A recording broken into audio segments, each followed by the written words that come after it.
오늘 우리에게 주시는 하나님 말씀 다니엘서 9장입니다.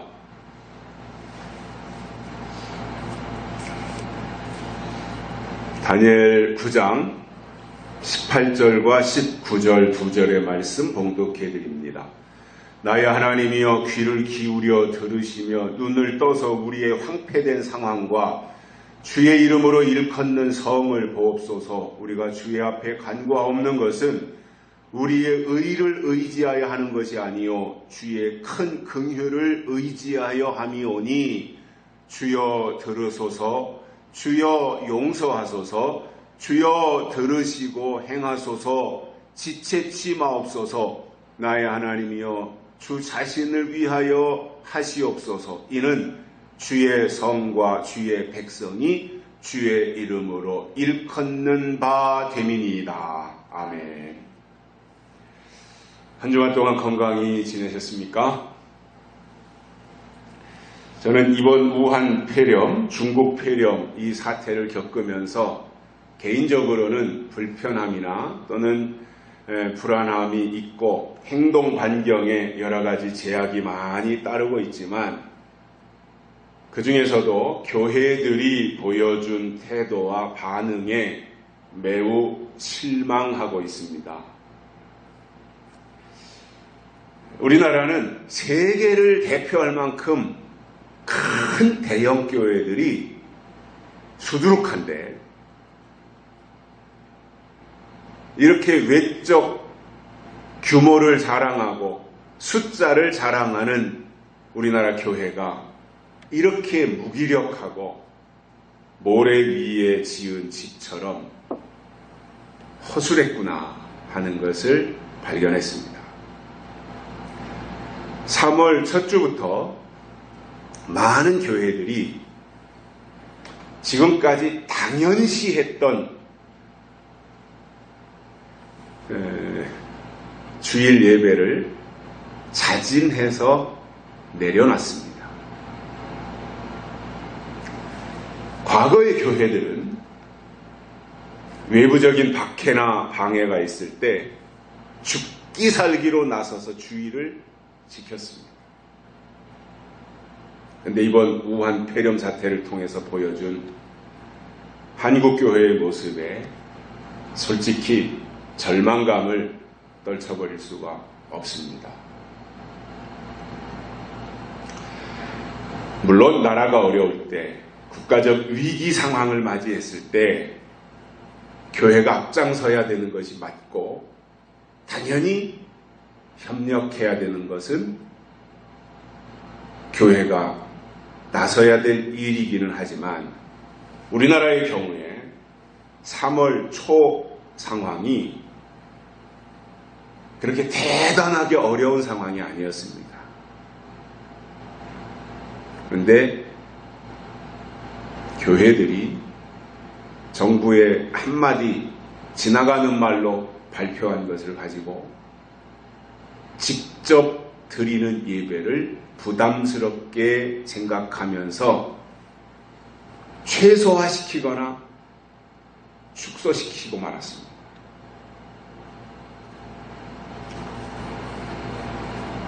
우리나라 같은 경우는 기독교 국가가 아니지만 기독교 인구수가 대단히 많고 또 열정적인 부분들이 있습니다. 그렇기 때문에 정부가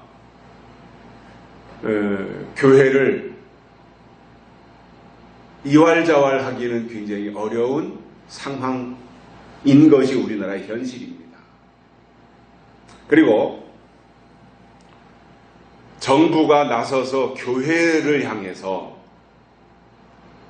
나라가 이렇게 어려운 상황이 되었으니 예배를 잠정적으로 좀 중단하도록 협조해달라고 떳떳하게 요구하고 정당하게 국가가 그것을 요구하려면 그에 앞서서 중국을 비롯해서 외국에서 우리나라에 들어오는 사람들을 다 차단시키고 나서 우리가 이렇게 노력하고 있는데 교회도 협조해달라. 이렇게 하면 저는 그것은 타당한 이유가 된다고 봅니다. 그런데 지금도 열어놓고 있어요.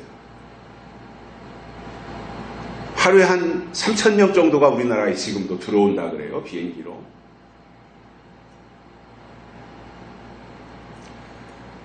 외국에서는 우리나라에 들어오고, 우리나라에 들어오면은 공항에서부터 다 검사를 하잖아요.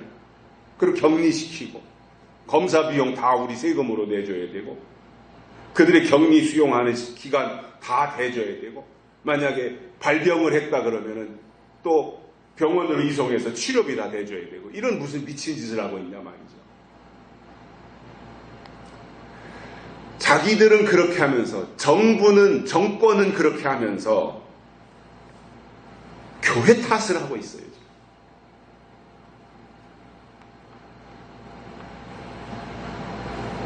그리고 교회가 예배드리려거든 마스크를 써라. 또 2m 이상의 거리를 유지해라. 우리는 충분히 유지하고 있지만, 그리고 출입하는 사람들의 명단을 다 작성해라. 뭐 이런 건 좋아요. 명단 작성해놔요. 혹시 거기에서 누군가가 발병을 하면 추적이 가능하기 때문에 누가 다녀갔겠고 그날 거기에 누가 참석했으니 거기에서 어떤 확진자가 나왔다면 거기에 참석했던 사람들이 다 이제 대상이 되니까 뭐 그렇게 해야 되는 것은 뭐 필요하겠다라고 생각을 합니다. 그런데 교회에게 그것을 요구하려면 우리도 시청에서 보내가지고 지금 다 뒤에다 해놨어. 이따가 작성을 하셔야 되는데, 서산시청은 친절하더라고요. 자기네들이 이렇게 다 복사를 해서 내용을 다 먼저 공문으로 저한테 보냈고, 그리고 다 만들어서 파일에다가 딱 해가지고 갖다 놨어요. 얼마나 친절해요, 서산 공무원들이. 근데 교회들을 향해서 이렇게 요구하려면 먼저 자기들이 시청 안에서 마스크를 쓰고 근무해야 되고, 자기들도 2m 이상의 간격을 유지해야 되는데, 가보면요 하나도 안 지키고 있어요. 그 사람들이 마스크 쓰고 근무하나요? 빼곡히 앉아가지고 책상 하나하나 사이로 진짜 이렇게 매우 밀접한 상황이고, 그리고 그 폐쇄된 공간 안에 한 과 하나당, 건축과면 건축과, 복지과면 복지과 하나당 적어도 한 20-30명씩 그 방 안에 빼곡히 차 있단 말이죠.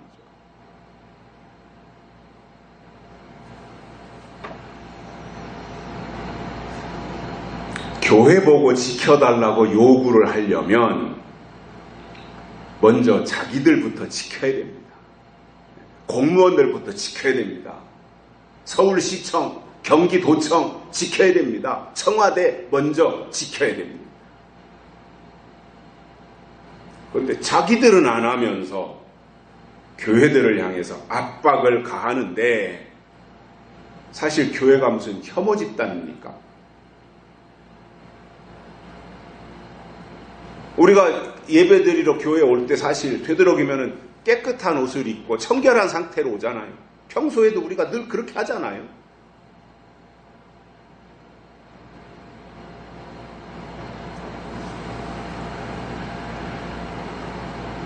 그러다 보니 교회를 뭔가 좀 이렇게 묶어두려고 한다. 교회를 이렇게 뭔가 제재를 가하려고 한다라는 생각을 가지게 되고, 이것은 누가 봐도 다른 목적을 가지고 있는 것이다. 이렇게 비춰지는 겁니다. 정권 입장에서 볼 때, 정부 입장에서 볼 때, 교회는 숫자를 가지고 있고, 뭐 1000만 기독교인 그러잖아요, 지금. 일단 숫자가 있고, 또 결집력이 있어요. 교회, 신앙, 믿음, 이런 것을 통해서. 그러다 보니 교회에게 어떠한 압박을 가하는 데 있어서 엄청난 저항이 뒤따를 것을 정부 차원에서 아마 부담을 가졌을 것이고, 그래서 조심스럽게, 매우 조심스럽게 교회를 향해서 예배를 폐쇄해야 된다. 처음 나온 발언은 교회가 예배드리면 300만 원 벌금 물리겠다. 이렇게 했어요. 나중에 그게 취소되긴 했지만. 그런 식으로 압박을 가하는 것처럼 하면서도 자기들도 부담이 되니까 교회들을 향해서 슬쩍 잽 한 방을 날렸어요. 근데 놀랍게도 교회가 그 잽 한 방 맞고 와르르 무너지더라 말이에요. 그러니까 박원순 시장이나 이재명 경기도지사의 입장에서 볼 때 별거 아니네. 교회 뭔가 좀 저항이 있을 줄 알았는데 반발이 있을 줄 알고 슬쩍 잽을 날려봤더니 아니네. 그리고는 그때부터 함부로 대하고 우습게 대하는 거예요. 그리고는 교회가 무슨 범죄 집단 대하듯이 사정없이 공격을 하는데 사실상 이 전염병이 언제 끝날지도 몰라요. 그런데 예배를 중단한다? 과거 신앙의 선배님들은 주의를 지키려고 그토록 피를 흘리며 싸웠고 목숨을 던지기도 했던 것과 비교할 때 이것은 지금 어떠한 변명도 할 수 없는 상태인 겁니다. 그런 사람들이 신사참배 강요당하면 거절하겠습니까? 대환란이 온다면 이겨낼 수 있을까요? 이 정도밖에 안 됐는데 순교 말뿐이지 이런 정도의 수준을 가진 사람들이 하나님을 위해서 순교할 수 있을까요? 껍데기는 화려하게 남아서 좋은 줄 알았는데 막상 그 속을 들여다보니 텅텅 비어있는 속빈 강정에 불과했다고 하는 것을 이번에 발견을 했습니다.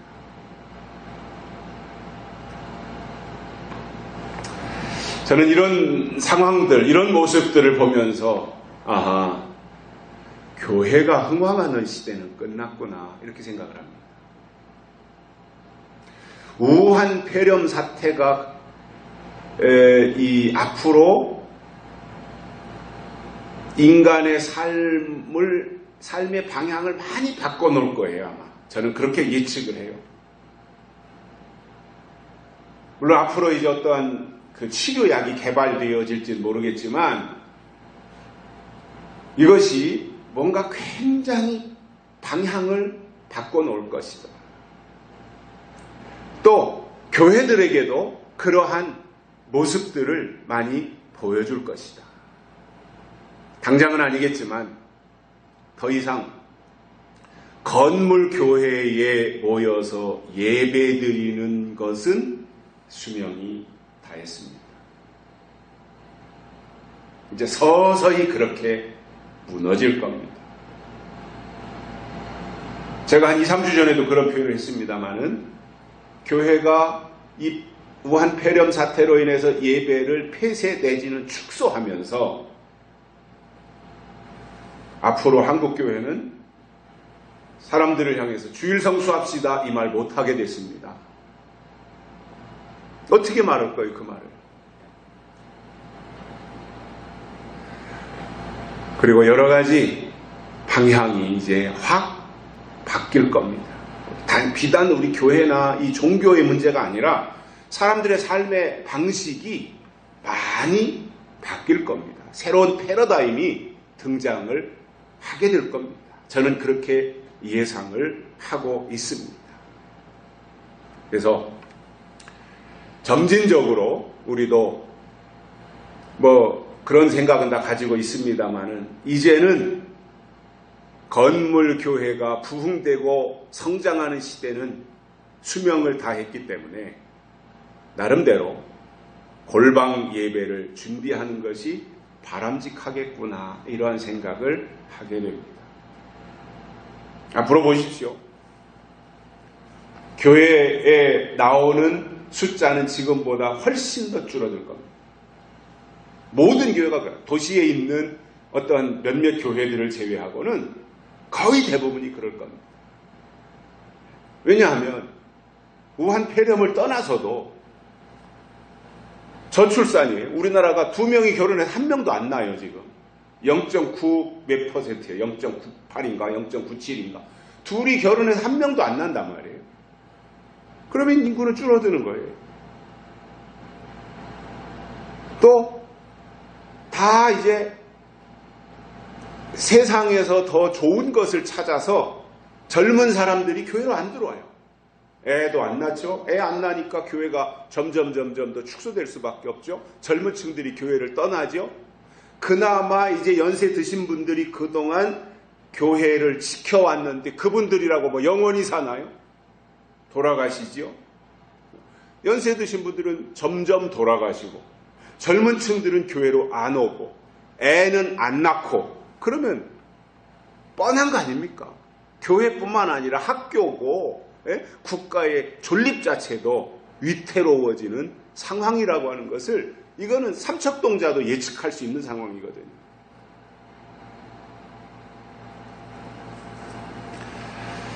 그래서 제가 그 큐티에서도 그런 표현을 했습니다마는 사람들이 이제 은혜 시대 끝났다 이렇게 말하면 거부감을 가져요. 그 말 자체를 이해 못하고 무슨 은혜 시대 끝나 말이나 되냐 이렇게 생각을 하기 때문에 그 말을 바꿔서 이제는 교회가 흥왕하던 교회 시대 또는 교회 전성기는 수명을 다했다. 저는 이렇게 바꿔서 표현을 드리고 싶어요. 이건 사실이에요. 이미 유럽의 교회들이 다 그 과정을 200년 전에 경험을 한 거예요.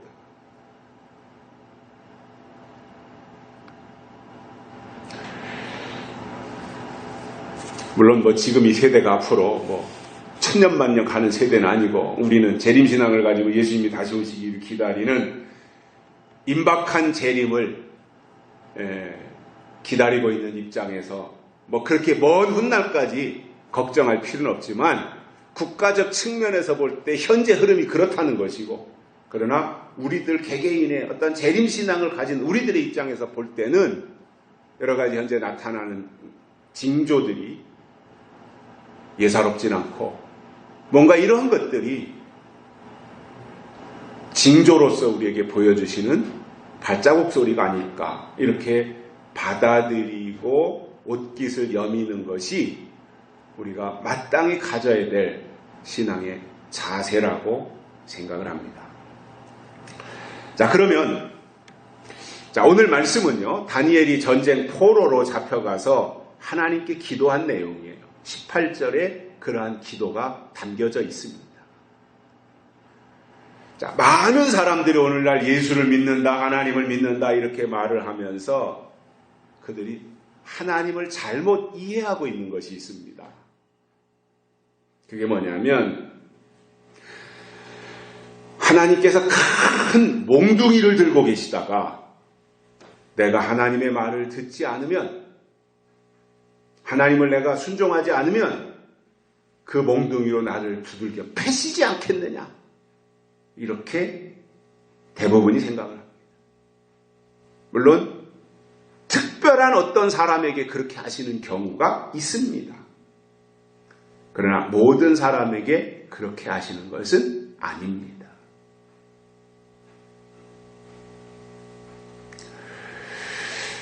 다니엘이 오늘 본문에서도 보면 처한 환경은 매우 심각한 상황이에요.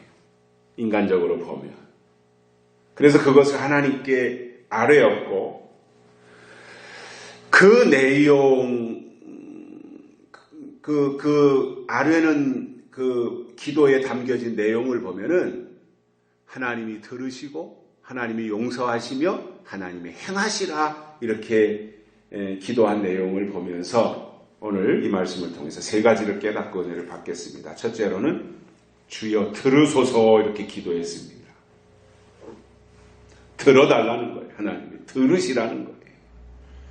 자, 이 부분을 우리가 무심코 지나갈 수 있는데 사실은 이것이 우리가 믿는 기독교 신앙의 가장 중요한 핵심이기도 합니다. 하나님이 들으신다라고 하는 거예요. 그래서 이 세상에도 보면 많은 종교, 우상 이런 것들이 있잖아요. 그런데 이 세상에 있는 모든 종교는 다 사람이 만들어서 거기다가 의미를 부여한 거예요. 이게 세상의 종교예요.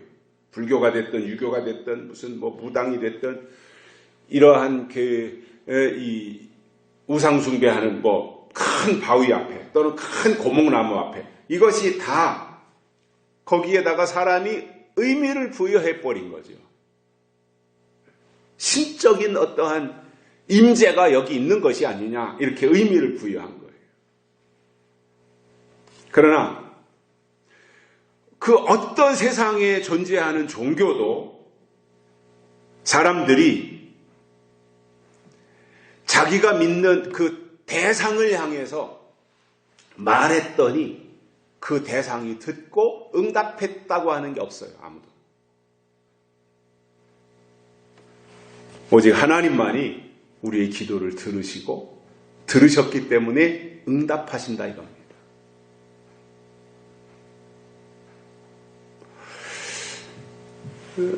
그래서 때로는 하나님이 우리의 기도를 들으시고 침묵하시기도 해요.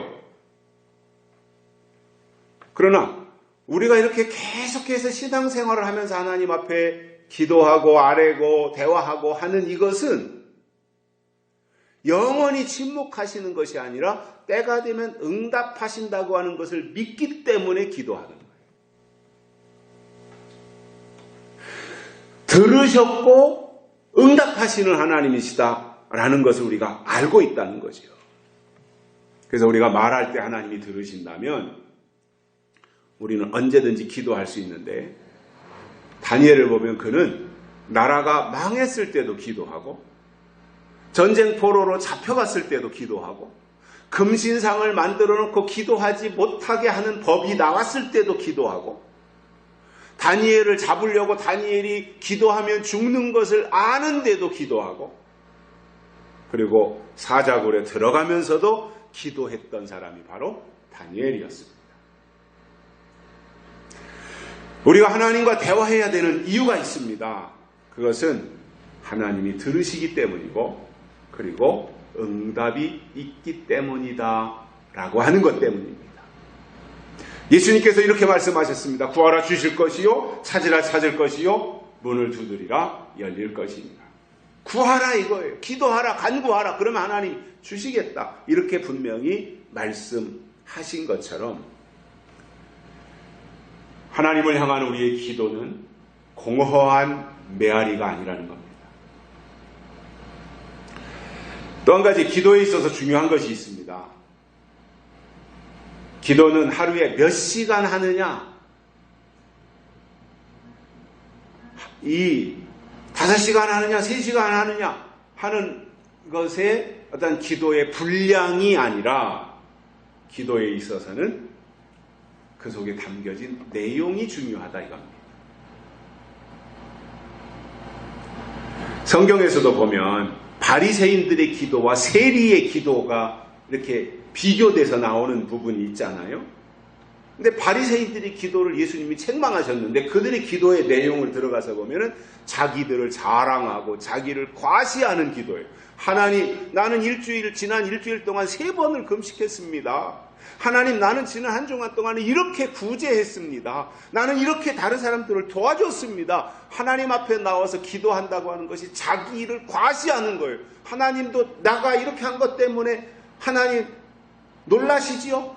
내가 이렇게까지 할 줄은 하나님 모르셨을 텐데 내가 이렇게 한 것을 듣고 하나님도 깜짝 놀라시지요? 이런 식으로 하나님 앞에 바리새인들이 자랑했던 겁니다. 그러나 세리의 기도를 보면 자기의 부족함을 인정하는 거예요. 나는 심히 미천하다라는 거예요. 그래서 하나님의 긍휼하심이 있어야 된다라는 거예요. 그 하나님의 긍휼하심이 나에게 임해서 내가 하나님으로 인해서 하나님의 사람으로 하나님의 뜻을 위하여 살겠다고 하는 내용들이 세리의 기도 속에 포함되어져 있던 겁니다. 그래서 우리가 이 시대에 부르심을 받은 하나님의 사람이라면 먼저 하나님의 뜻을 구해야 되고, 그리고 그의 나라와 그의 의를 구하는 기도의 사람이 되어야 하는데, 바리새인들은 하나님의 뜻에 전혀 관심이 없다 보니까 구할 줄을 몰랐던 거예요. 지금도 그렇습니다. 아무리 지금까지 교회 안에서 신앙생활을 오랫동안 해왔다고 할지라도 이 시대에 주시는 하나님의 뜻을 구하지 않는다면 그는 제2의 바리새인이라는 거예요.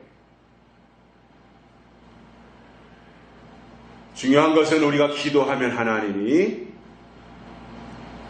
들으심으로 우리가 마음 놓고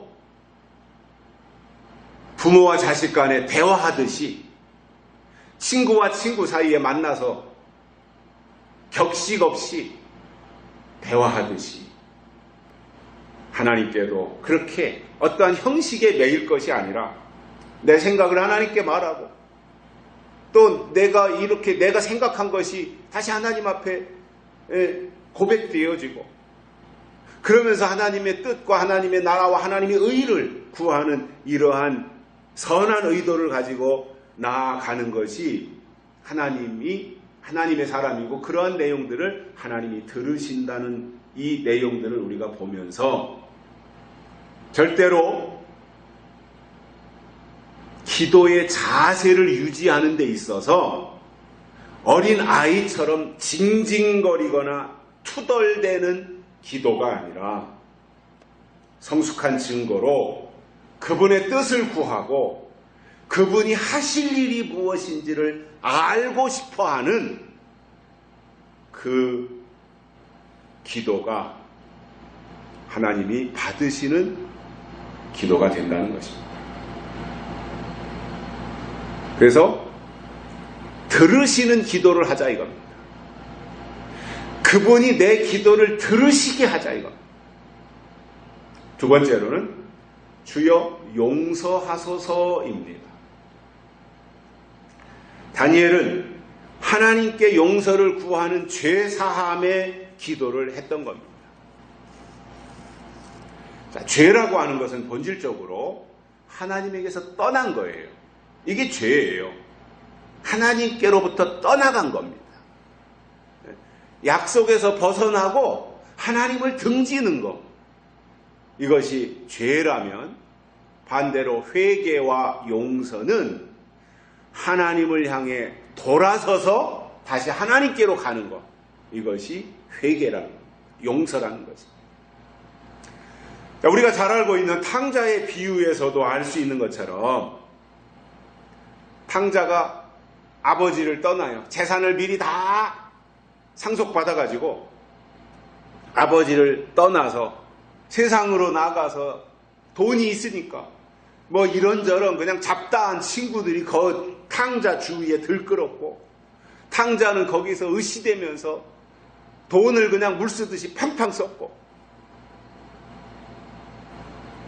붙잡아 매놓은 돈이 얼마 가겠습니까? 아무리 많아도. 붙잡아 매놓고 쓰는 돈이 얼마를 가겠어요? 몇 조금 가겠어요? 그렇게 방탕한 생활을 하다가 졸지에 빈털터리가 되니까 주변에서 아부하며 붙어있던 놈들이 다 떠나가는 거예요. 자기 혼자 남아서 매우 초라하게 된 거죠. 비참하게 된 거죠. 그런 가운데서 이제 후회하면서 아버지 집을 생각하는 것, 아버지를 그리워하는 겁니다.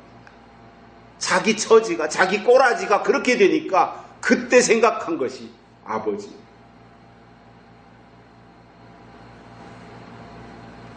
여기 계신 분들이 다 누구의 자식이고 누구의 부모입니다.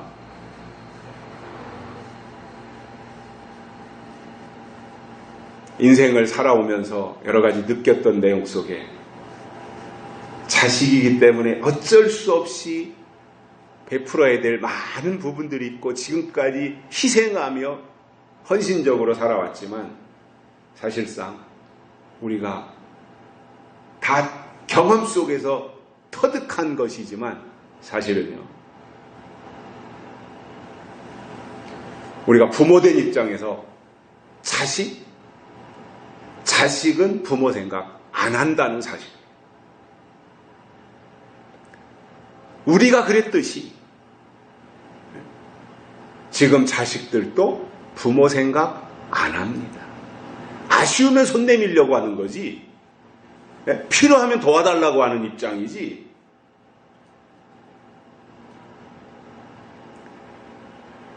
탕자의 입장도 뭔가 자기에게 여유가 생겼을 때는 뭐 부모 집을 박차고 나간 거잖아요.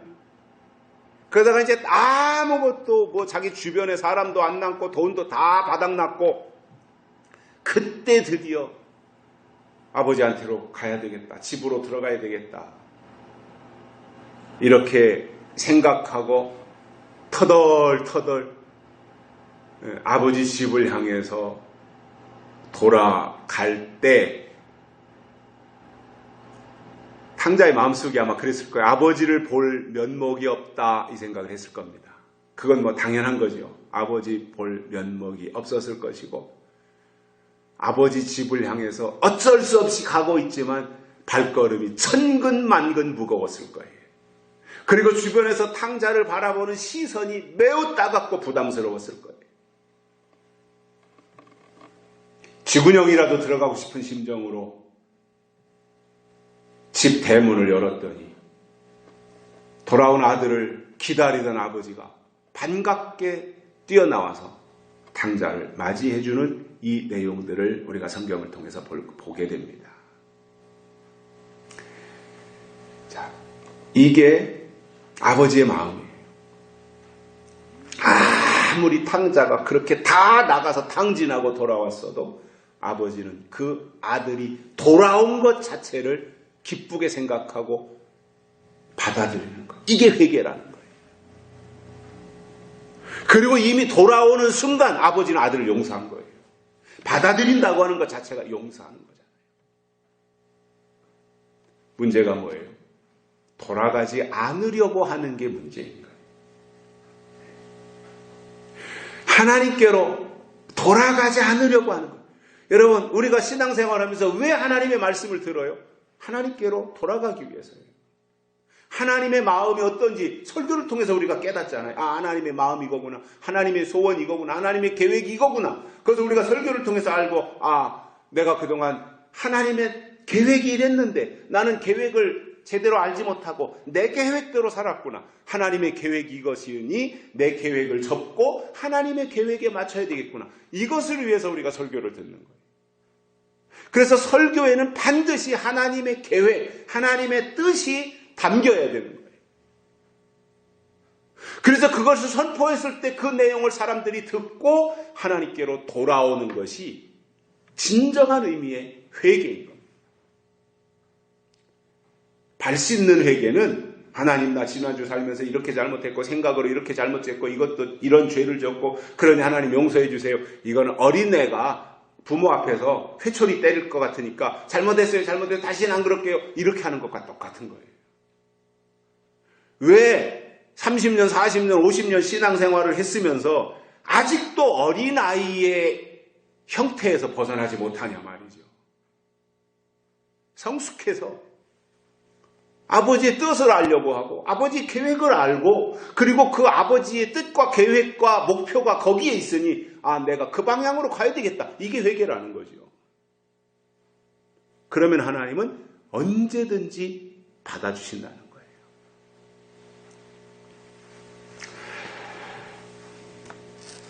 세상 종교도 분명히 자기가 믿는 대상을 향해서 용서를 구합니다. 어떤 정해진 날이 있을 거 아니에요? 뭐 우상 숭배를 하든 바위덩어리 앞에 가든 초하룻날 가든 금음에 가든 갈 때 뭐 정한수를 떠가지고 가든 촛불을 들고 가든 그 앞에 가서 뭐 여러 가지 비나이다 신령님께 비나이다 이런 어떤 종교 형식을 갖추고, 그리고 뭐 잘못한 것도 얘기하고 또 이렇게 도와주고 내 자식이 이번에 뭐 서울대학교 합격하게 해주시고 뭐 이러한 것들을 다 하는 어떤 행위가 있지 않겠어요? 그리고 그 앞에 가서 자기 삶을 돌아보면서 뉘우치는 일들도 있을 겁니다. 왜냐? 종교에는 다 그게 있으니까.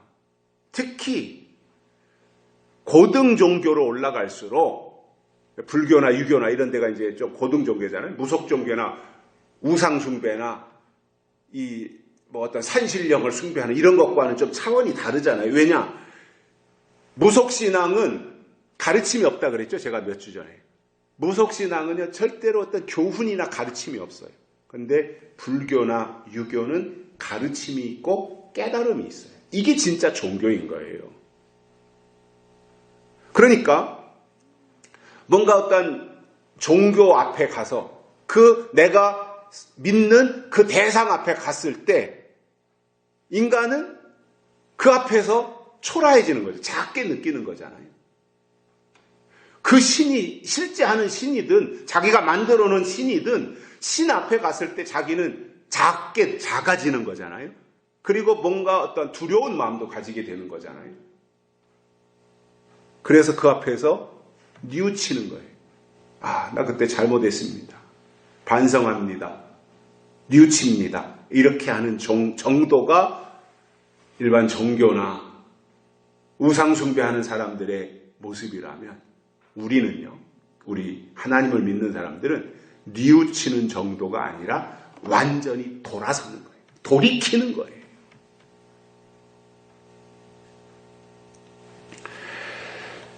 저는 지금 이 시대에도 많은 믿는 사람들이 하나님 앞에 회개하고 용서를 구해야 할 것이 있다고 저는 확신하고 있는데,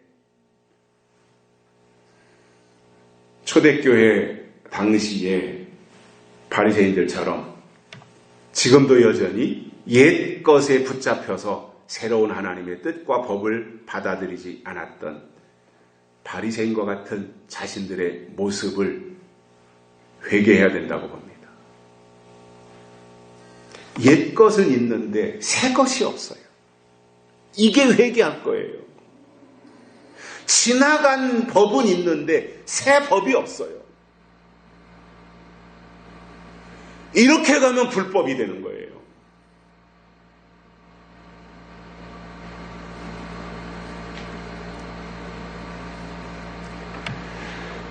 시대마다 하나님은 어떠한 특별한 일을 행하시기 전에 그 뜻을 어떠한 종들에게, 어떤 특별한 사람들에게 그것을 먼저 보여주십니다. 알려주십니다. 이것이 성경의 원리이고 하나님의 법칙입니다. 하나님은 한 번도 그렇게 안 하신 적이 없어요. 어떤 특별한 일을 행하실 때는 어떤 사람을 뽑아서 그에게 하나님의 계획을 알려주시고 그 일을 준비시키게 하셨던 겁니다. 홍수 심판이 일어나기 전에도 하나님은 노아를 불러서 노아에게 심판의 비밀을 알려주셨고, 그리고 그 심판을 이기기 위해서 어떻게 해야 될 것인가, 방주를 만들어야 된다, 이것에 대해서 다 알려주셨을 때 노아는 그 말에 그대로 순종했다는 거예요.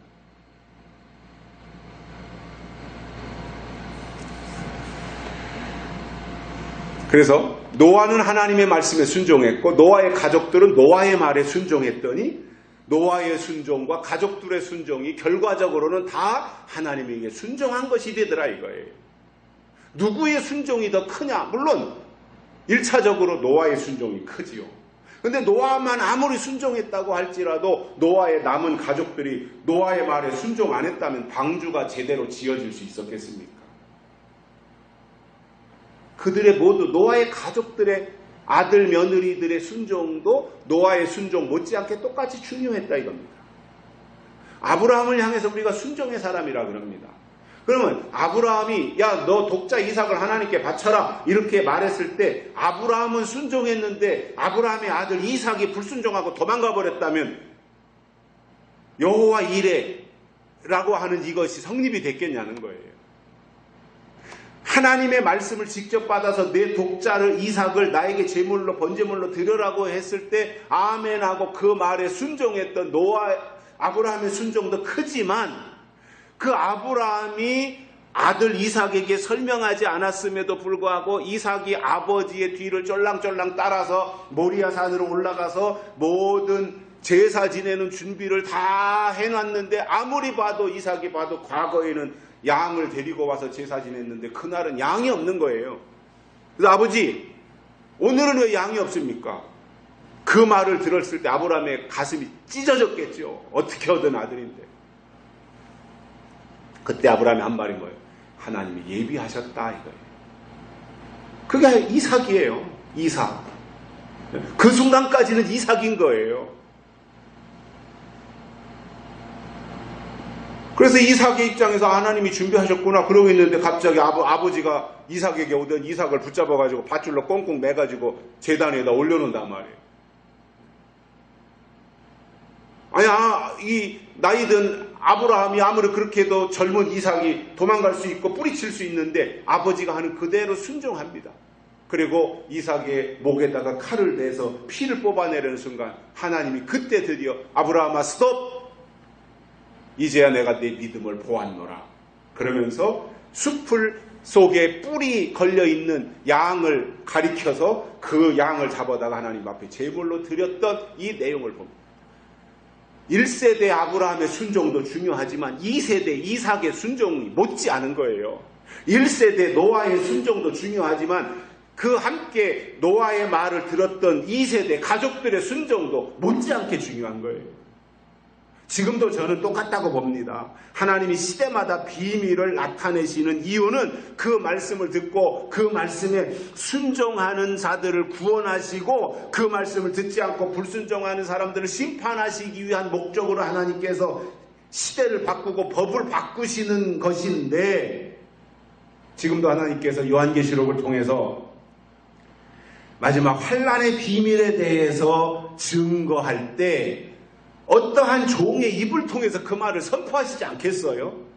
누군지 모르지만 우리가 이 계시록의 말씀, 7인으로 꽁꽁 봉했던 이 계시록의 말씀을 열어주실 때는 인봉한 것을 떼시기에 합당한 자가 있어야 뗀다 그러는데 요한이 볼 때는 아직 없어가지고 울부짖었는데 다윗의 뿌리가 이기었으니 인봉한 것을 떼시리라. 그래서 다윗의 뿌리에서 인봉한 것을 뗄 자가 나온다는 것이고 그래서 그 인봉한 것이 떼지면 하나님이 계시록을 열어주셔서 그 계시록을 증거하는 어떠한 특별한 사람에게 그 말씀을 외칠 수 있도록 예언을 열어주시고 될 일을 그에게 알려주셔서 그 말을 증거하게 하시는데 그 혼자 나타나서 아무리 증거해도 듣는 사람들이 거기에 합류하지 않고 순종하지 않는다면 자기 혼자 아무리 순종해봐야 무슨 의미가 있냐는 거예요. 계시록을 열은 자가 예를 들어서 1명이든 2명이든 3명이든 있다고 할 때 그 사람들이 아무리 듣고 외쳐도 밑에서 듣는 사람들이 전혀 반응하지 않고 움직이지 않고 거기에 합류하지 않는다면 14만 4천이 어떻게 채워지겠냐는 거지요. 그래서 저는요, 앞서가는 사람들이 자기가 조금 먼저 깨달았다고 교만해질 이유가 없고요. 누구를 윽박지르거나 누구를 하인 부려먹듯이 할 이유가 없는 거예요. 왜냐? 하나님이 그 사람을 먼저 깨우쳤지만 그 사람만 깨닫고 끝난다면 그 사람이 완성되겠냐는 거예요. 노아가 그 명령을 받았지만 노아 혼자 깨닫고 끝났다면 방주 못 만들면 다 같이 심판에 들어가는 거잖아요. 결과적으로 본다면. 지금도 저는 똑같다고 봅니다. 예를 들어서 어떤 이 시대에 특별한 정말 하늘에 속한 별과 같은 목회자가 있어서 그가 나타나서 마지막 될 일을 증거할 때 나는 대단하다. 나는 특별해서 하나님이 나에게 이 말을 열어주셨다. 내가 두 증인이다라고 한다든가 내가 무슨 하나님의 특별한 비밀을 맡은 종이다라고 해서 우쭐해가지고 그 말을 들으러 오는 사람들을 무시한다든가 외면한다든가 막대한다든가 이건 있을 수 없는 거라는 거죠. 왜냐? 차이는 있어요. 너는 가장 먼저 1세대로 받은 사람, 그리고 1세대를 통해서 2세대로 받은 사람, 이 순서의 차이는 있지 모르지만 신분은 결과적으로 똑같다 이겁니다. 아니 노아가 먼저 받았다고 해서 노아만 방주 들어간 거 아니잖아요. 같이 만든 노아 8식구가 다 똑같이 방주에 들어갔거든요.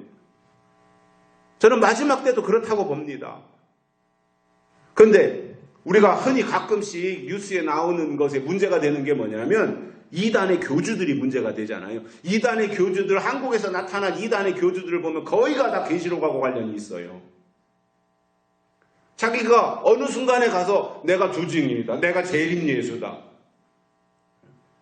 내가 이긴 자다, 이렇게 말을 하면서 사람들을 위해 군림하는 거예요. 이거는 예수님의 정신에 전면으로 위배되는 겁니다. 예수님은 섬기러 오셨지 군림하기 위해서 오시지 않았어요. 그러면 이 시대에 부르심을 받은 하나님의 사람들은 다 섬기는 위치에서 있어야지 군림하는 위치에 있으면 안 된다는 거예요. 그래서 그 사람의 신앙의 성숙도를 측정하는 측정기가 있어요. 그게 뭐예요? 섬김이에요. 섬김. 그 사람이 하나님의 말씀을 깨달은 위치에서 얼마나 섬기느냐, 이게 그 사람의 신앙의 분량인 겁니다. 전혀 섬기려고 하지 않고 군림하려고 하고 말이죠, 지시하려고나 하고 윽박지르기나 하려고 그러고 바치라고나 하고 이러면 그것은 섬김이 아닌 거예요.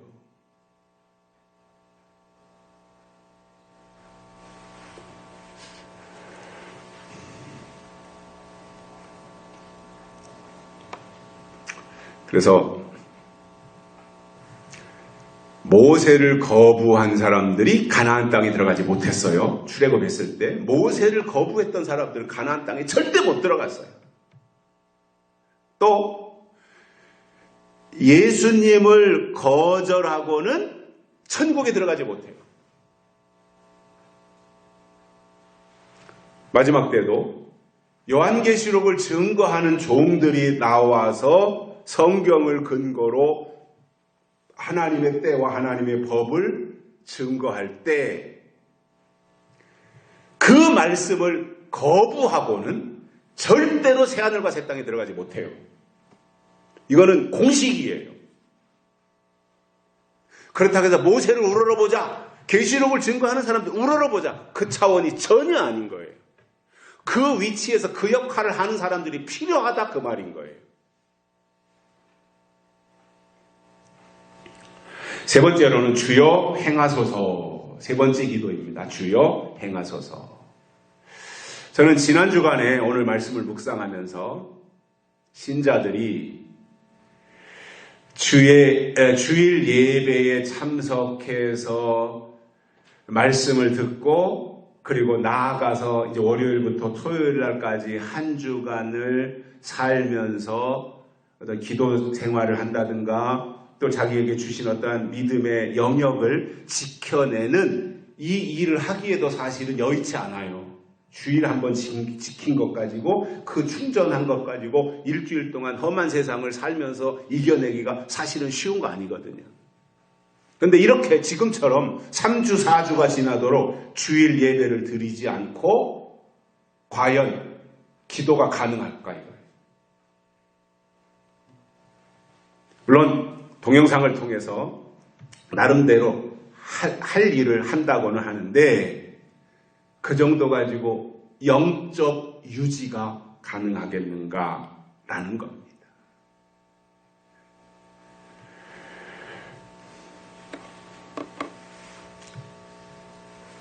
사실은 저는 그런 생각을 해봅니다. 무한폐렴을 차단해야 된다고 하는 핑계로 주일 예배를 드리지 못하게 하는 것이 4월 15일 다가오는 총선을 앞두고 자기네 쪽을 유리하게 하기 위한 요량이다, 이렇게 생각을 합니다. 이건 좀 개인적인 생각이에요. 그래서 어쩔 수 없이 이 정권 차원에서는 자기들이 워낙 이 3년 동안 잘못한 것을 알기 때문에 여기저기서 다 누수 현상이 생긴 것을 알고 경제를 망가뜨린 것을 알고 울산 선거 개입한 것을 검찰에 조사하는 걸 알고 이런저런 비리들이 너무나 많다고 하는 것을 이 정권이 알고 이번 총선에서 아주 낭패를 보면 모든 게 다 끝장나는 것을 알기 때문에 죽기 살기로 지키기 위한 이 노력들을 하는데 그러한 측면에서 볼 때는 4월 15일 총선이 끝날 때까지는 이러한 방침을 유지하지 않을까. 이러한 예상을 해요. 왜냐하면 벌써 학교를 1차적으로 3월 2일 날 개학해야 되는데 23일 날인가로 연기했다가 또 다시 4월 6일로 연기시켰잖아요. 개학을. 그런데 벌써 총선 이후로 연기해야 된다. 학교 개학을. 이런 얘기가 벌써 나와요. 그저께부터. 뉴스를 통해서. 그렇다면 학교를 개학을 연기한다면 교회 예배도 그때까지는 못 드리게 하겠구나. 그런데 여기에 변수가 하나 생겼어요. 뭐냐? 4월 12일, 4월 둘째 주일이 부활주일이에요. 그 전주가 고난주간이에요. 과연 그때까지 교회가 협조할까? 부활주일은 이건 최고의 날인데 아니 1년에 가장 중요한 예수님의 부활절 이것을 예배를 안 드리고 어떻게 하는 이거는 용납할 수 있는 부분이 아니거든요. 그래서 그런 변수가 있어서 이제 상황을 좀 지켜봐야 되는데 저는 교회가 떳떳하게 지금처럼 안전장치 다 하고 소독장치 다 하고 안 되면은 한 5, 600만 원이면 큰 교회들이 그 자외선 소독기 교회 문 앞에다 설치할 수 있으니까 그거 다 해놓고 예배 정상적으로 드려야 된다고 봐요, 저는. 왜냐? 아직까지 정통 기독교 안에서는 우한 폐렴 환자가 한 명도 안 나왔어요. 성남에서 지지난주에 나온 것도 거기 이상한 교회고 엊그저께 교회에서 나온 만민교회에서 나온 구로동 만민교회 이재롱 목사 교회에서 나온 것도 거기도 2단 교회이고 정상적인 교회에서는 아직 나오지 않았어요. 앞으로도 안 나왔으면 좋겠어요, 저는. 그리고 또 야 이게 왜 우한 폐렴이 지금 저 이탈리아니 저 스페인이니 미국이니 갑자기 그쪽에서 이게 확 퍼져가지고 오히려 중국 원산지인 중국보다 미국이 어제부터 숫자가 더 많아졌더라고요. 아 이게 왜 이럴까? 왜 우리 한국 같은 경우에는 이렇게 숫자가 조금씩 늘어나요? 이제 한 100, 어제 같은 경우도 한 145명인가 이렇게 늘어나고 있는 이런 상황이고, 뭐 우리나라는 여러 가지 박정희 대통령이 만들어 놓은 이 건강보험이 시스템이 너무나 잘 돼 있어서 이제 그런 혜택을 덕을 보고 있다 이렇게 생각을 하는데 이탈리아라든가 그런 데를 보면은 첫째로는 중국하고 가깝고 둘째로는 이건 제가 생각한 거예요. 둘째는 왜 이탈리아나 저런 데가 물론 다 노인들이 많고 이런 것들도 다 포함되어 있겠지만 저는 그런 생각이 들더라고요. 아, 그 나라들이 다 마약하는 나라들이다 이거예요. 마약. 중국 마약 수출국이잖아요. 이탈리아 마약 아주 그러한 집단들이 있잖아요. 이탈리아의 그런 단체들이 있어요. 미국도 그렇고, 미국도 마약을 많이 하는 나라잖아요. 그래서 이 마약하는 나라들이 우한 폐렴하고 관련이 있는 거 아니야? 이렇게 생각도 들더라고요. 그것이 뭐 과학적 근거가 있는지는 모르겠지만 쭉 이렇게 흐름을 볼 때, 그리고 저 스위스나 이런 나라들은 의외로 좀 청정 지역으로 있잖아요. 그런 나라는 또 국가적으로 마약이나 이런 것들을 또 차단하고, 우리나라도 아주 법적으로는 아예 마약, 공항이나 이런 데로 들어오지 못하게 할 정도로 철저하게 마약이 관리되고 있잖아요. 그래서 육적으로는 마약하는 나라, 영적으로는 이게 좀 빼딱한 잘못된 신앙을 가진 사람들, 그들에게 더 활성화되지 않는가.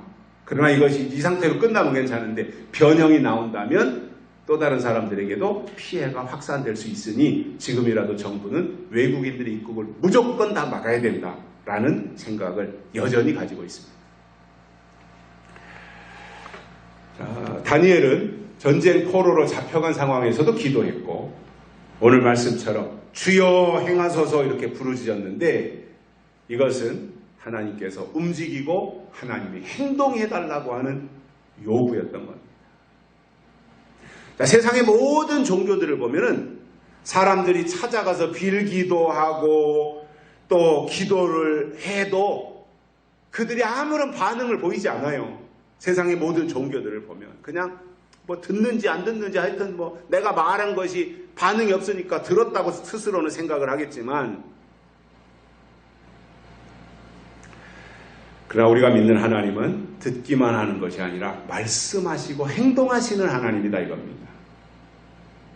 세상에서도 죽은 사람은 반응이 없어요. 아무리 뭐 부르고 외치고 해도 죽은 사람은 반응이 없지만 살아있는 모든 것은 조건에 따라 반응이 있어요. 지나가는 강아지도요, 반응이 있어요. 살아있기 때문에 그래요. 그렇다면 죽은 교회를 붙잡고 매달리지 말고 살아계신 하나님께로 나가는 것이 최고의 지혜인데, 우리 기독교는 이 세계에서 유일하게 영적으로 살아있는 곳이고, 기독교가 살아있는 이유는 하나님이 살아계시기 때문이다, 그겁니다. 오늘 주신 이 세 가지가 다니엘의 기도이고, 지금도 합심해서 기도할 때는 교회들이 주여 삼창을 해요. 주여 삼창 이렇게 기도하고 들어가요. 그 주여 삼창하는 기도의 근거가 다니엘서 9장 19절 주여 들으소서, 주여 용서하소서, 주여 들으시고 행하소서, 이것에서 주여 삼창이 나온 거예요. 저는 그렇게 이해를 해요. 제가 성경 보다 보니까 다니엘이 주여 삼창이 여기 나오더라고요. 근데 이제 교회에서 그렇게 주여 삼창하고 통성기도 하자 그러면 어떤 사람들은 그럽니다. 무슨 주여 삼창을 하고 기도하느냐고, 하나님이 귀가 멀었느냐고, 이렇게 트집을 잡는 사람들도 있는데, 다니엘의 기도가 삼창 기도였다, 이렇게 보면서 더 이상 그러한 이상한 이유를 달지 않았으면 좋겠고요.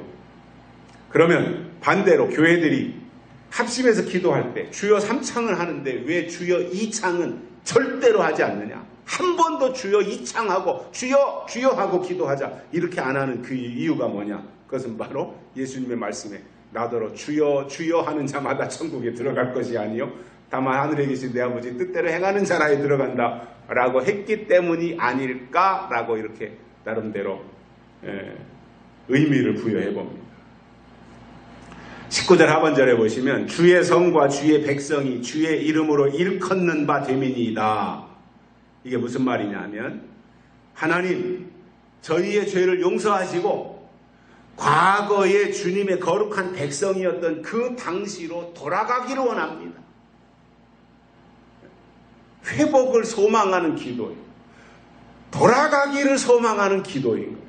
하나님께로 돌아가고 옛날 하나님을 섬기던 그 자리로, 잃어버렸던 첫사랑을 회복하는 그 자리로, 잃어버렸던 영성을 회복하는 그 자리로, 잃어버렸던 하나님과의 관계를 회복하는 그 자리로 나아가기를 원하는 기도였던 거예요. 그렇다면 우리와 같이 성경적 재림신앙을 가진 사람들은 분명히 시한부 종말론자들과는 달라야 돼요.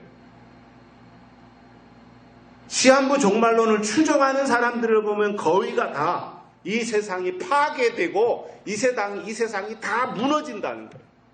이게 시한부 종말론자들의 결론이에요. 이 세상이 다 파괴된다. 휴거라는 책에도 보면은 다 올라가고 구름 타고 올라가고 이 세상은 다 전쟁이 나고 핵전쟁이 나고 파괴돼 버린다. 이것이 시한부 종말론을 주장하는 사람들의 결론입니다. 그러나 우리는 어떠냐면, 우리는 파괴되고 붕괴되고 무너지는 것이 아니라 이 상태에 예수님이 오셔서 새로운 창조를 통해서 복락원, 회복시킨다라는 거예요. 창세기에서 잃어버린 신락원을 계시록 20장, 21장, 22장에서 예수님이 오셔서 다 회복하시는 복락원을 만드신다. 이것이 우리 재림신앙을 가진 우리의 입장이고 우리 신앙의 결론이라는 거예요. 파괴가 아닙니다. 건설입니다. 건설하되 이 상태에서 새롭게 하는 거예요. 시한부 종말론자들은 다 파괴시키고 전쟁이 나서 다 없어지고 핵전쟁이 나서 다 부서지고 그리고 예수님이 재림하신다고 하지만, 우리는 예수님이 재림하셔서 새로운 창조를 이루신다라는 것이 우리의 방향이고 또 박상호 목사님의 신앙 결론이었던 겁니다. 끝으로 다니엘의 기도는 포로로 잡혀가서 어려움을 당하고 있을 그 무렵부터 아이고 이제 큰일 났구나, 그리고는 벼락치기 시험 공부하듯이 다니엘이 그렇게 벼락치기 기도를 한 것이 아니라 평소에 다니엘은 꾸준하게 기도의 내신 성적을 잘 축적해왔다 이겁니다. 바벨론 포로로 잡혀오기 전에도 그는 기도했고, 잡혀와서도 기도했고 마지막 사자굴에 들어갈 때까지 그는 꾸준하게 기도하면서 주여 들으소서, 주여 용서하소서, 주여 행동하소서 이렇게 기도할 수 있었던 것을 보면서 우리도 다니엘과 같이 어려운 상황에서 하나님의 뜻을 구하는 기도의 사람들이 되시기를 주의 이름으로 축복합니다. 살아계신 하나님 아버지 감사합니다. 오늘 또 우리를 부르시고 말씀을 듣게 해주셔서 감사를 드립니다. 이 말씀이 단단한 기둥에 잘 박힌 못과 같이 되어서 우리가 이 세대를 믿음으로 이겨내고 극복하게 하시고 또 더 큰 어려움을 만날지라도 그것을 능히 감당해낼 수 있는 장정의 능력을 우리에게 덧입혀 주옵소서. 다시 오실 예수님의 이름으로 간절히 기도드리옵나이다. 아멘. 483장 부르시면서 하나님 앞에 헌금 드리시겠습니다.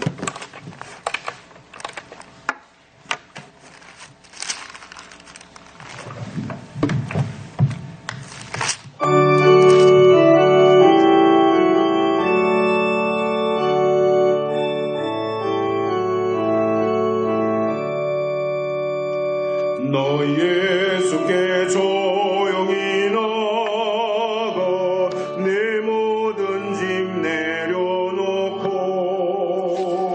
주 십자가